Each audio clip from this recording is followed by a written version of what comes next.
तो जी, जब रोहित शर्मा और राहुल द्रविड़ से पूछा गया कि आखिर हम वर्ल्ड कप का फाइनल क्यों हार गए, इसके ऊपर दोनों का ही जवाब था कि भाई पिच ने हमको धोखा दे दिया। पिच को हम लोग सही तरीके से पढ़ नहीं पाए। जितना टर्न पिच पर हम एक्सपेक्ट कर रहे थे उतना टर्न नहीं हो पाया। और सीधी सी बात है, मतलब टीम के इंटेंट के ऊपर कोई बात करी ही नहीं। वर्ल्ड कप फाइनल हारना वाकई में भारतीयों के लिए एक बहुत बड़े दुस्वप्न जैसा था, जिसको कि लेकर अभी तक सभी लोग बातें ही कर रहे हैं कि यार ये क्या हो गया है आखिर। और इसके ऊपर जब इतनी बड़ी बात पूछी गई कप्तान और कोच से, तो मुझे ऐसा लगता है कि शायद पिच के ऊपर ठीकरा फोड़ना उतना ज्यादा सही डिसीजन था नहीं। मतलब आप देखिए ना, आप इतने बड़े टूर्नामेंट की बात कर रहे हैं, आप अपने होम ग्राउंड की बात कर रहे हैं, होम कंडीशंस की बात कर रहे हैं, और फिर आप बोलते हैं कि भैया हम पिच को गलत बता रहे हैं कि भैया पिच जो है, पिच ने गलती कर दी। देखिए, इस पिच के बारे में जब बात होती है तब अक्सर वो वाली बात भी होने ही लगती है कि इसी सेम पिच के ऊपर इंडिया और पाकिस्तान का भी मैच हुआ था, और उस मैच में पाकिस्तान ने पहले बैटिंग करी थी। तब ये माना गया था कि जो पाकिस्तान के जो बैटर्स हैं वो काफी ज्यादा स्लो खेले थे, जिसका कि खामियाजा पाकिस्तान क्रिकेट टीम को उठाना पड़ा था। अब अगर हम उसी बात को एग्री कर लें, तो क्या भारतीय क्रिकेट टीम के प्लेयर स्लो नहीं खेले? केएल राहुल के ऊपर क्या हम नहीं बोल सकते कि भैया बहुत ज्यादा स्लो खेल गए? वर्ल्ड कप फाइनल का प्रेशर अलग होता है, ये बात सबको पता है। और उस दिन भारतीय खिलाड़ियों के कंधों को देखकर ये चीज समझ में आ रही थी कि ये लोग वर्ल्ड कप फाइनल के प्रेशर में हैं। जिस तरह का गेम ये लोग खेल रहे थे, चाहे आप किसी भी खिलाड़ी को उठाकर बात कर लें, रोहित शर्मा का वो शॉट अभी भी लोगों के जहन में याद है कि जब मैक्सवेल की बॉल पर एक चौका एक छक्का मार दिया था, तो उसके बाद आगे बढ़कर मारने की क्या जरूरत थी।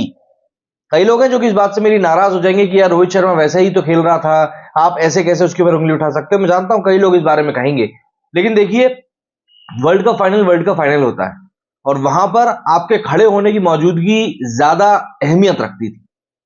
खैर, वो बात निकल गई, पर मुझे ऐसा लगता है कि पिच के ऊपर ठीकरा फोड़ना कहीं ना कहीं गलत है। क्योंकि देखिए, उस दिन पहली बात हमारी टीम खराब खेली, ये बात हमको माननी पड़ेगी। और दूसरी बात, ऑस्ट्रेलियाई टीम ने बहुत अच्छा खेला।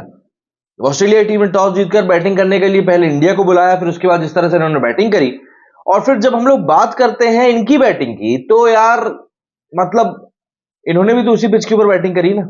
ऐसा तो था नहीं कि जय शाह ने वर्ल्ड कप में आखिरी में पिच बदल दी। ऐसा नहीं हुआ ना। उसी पिच के ऊपर आकर ट्रेविस हेड ने छक्के को दा दी, आपको बिल्कुल हरा दिया। तो आप ये नहीं कह सकते कि नहीं यार पिच खराब थी या ऐसा था वैसा था। अगर टर्न नहीं मिल रहा था तो फिर ऑस्ट्रेलिया को भी टर्न नहीं मिला। जो चीजें थी वो सामने थी। आप ड्यू के पीछे पड़े रहे कि नहीं यार ड्यू होगी ड्यू होगी ड्यू होगी, आखिर में ड्यू ने भी धोखा दे दिया आपको। तो ये बहुत सारी चीजें थी जिनको कि आपको एड्रेस करना चाहिए, जिनको कि आप बोलना चाहिए। अगर आप बोल ही रहे हो तो जेन्युइनली, अगर आप रीजन फाइंड करने की कोशिश कर रहे हो कि हम वर्ल्ड कप फाइनल क्यों हारे, तो आपको इन सब चीजों को एड्रेस करना चाहिए। सिर्फ एक आध चीज को लेकर बोल देने से कि नहीं साहब पिच खराब थी, मतलब हम तो अच्छा खेल रहे थे पर पिच खराब निकली, ये कोई तरीका नहीं होता यार। मतलब आपको अपनी चीज को एक्सेप्ट करना पड़ेगा, बात को समझना पड़ेगा कि हाँ जो चीज हुई है वो चीज हुई है, हम इसको ग्रेसफुली एक्सेप्ट करते हैं और फिर हम तभी आगे बढ़ पाएंगे। क्योंकि इस समय आप देखेंगे तो भारतीय क्रिकेट में वैसे भी काफी कुछ चीजें चल रही हैं। भारतीय क्रिकेट में इस समय हम देखें तो टेस्ट, वनडे और T20, इन तीनों की टीम इस समय साउथ अफ्रीका जा रही। करीब 45 प्लेयर्स के वीजा के लिए अप्लाई किया गया है, बहुत बड़ा नंबर होता है ये। और वहां पर भारत को 3 अलग अलग कप्तान मिल रहे हैं। टेस्ट के लिए रोहित शर्मा है, वनडे के लिए केएल राहुल है, T20 के लिए सूर्य कुमार है।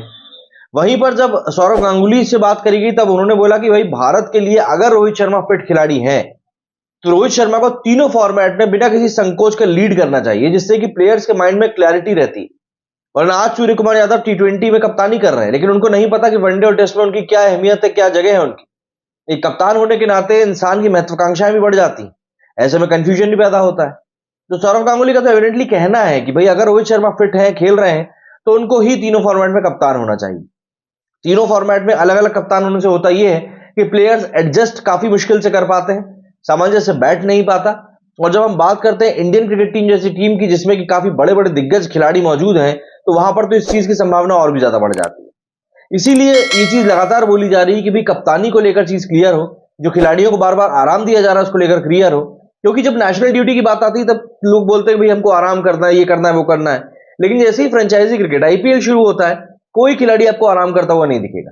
मतलब ऐसा ही कंडीशन हो जाएगी कि यार खेलने वाली हालत ही नहीं है, तब कोई जरूर आपको आराम करता हुआ मिल जाए तो बहुत बड़ी बात है, वरना खिलाड़ी आराम करते ही नहीं। IPL तो बिल्कुल खेलना होता है। हार्दिक पांड्या को ही आप देख लो, टेस्ट मैच में आखिर कितना खेल रहा है वो बंदा, एक ऑलराउंडर है ना। एक ऑलराउंडर होने के नाते हमने देखा है कि चाहे आप बेन स्टोक्स की बात कर लें, चाहे आप एंड्रू फ्लिंटॉफ की बात कर लें, जितने भी बड़े बड़े ऑलराउंडर्स हुए, कपिल देव जी की बात कर लें, जितने भी बड़े ऑलराउंडर्स हुए उनकी कितनी ज्यादा अहमियत रहती थी टेस्ट मैच में।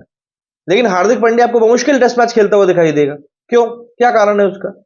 जैसे ही टेस्ट मैच खेलने की बारी आती है ऐसा लगता है भाई को कुछ हो जाता है।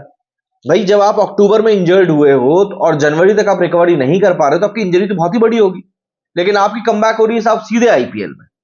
तो ये सब चीजें कहीं ना कहीं क्वेश्चंस रेज करती हैं एक खिलाड़ी के इंटेंट के लिए, एक खिलाड़ी की नीयत के लिए। क्या कहना है आप लोगों का इस बारे में? कमेंट करके जरूर बताएं। मेरे स्टूडियो फिलहाल इतना ही। जय हिंद, जय भारत।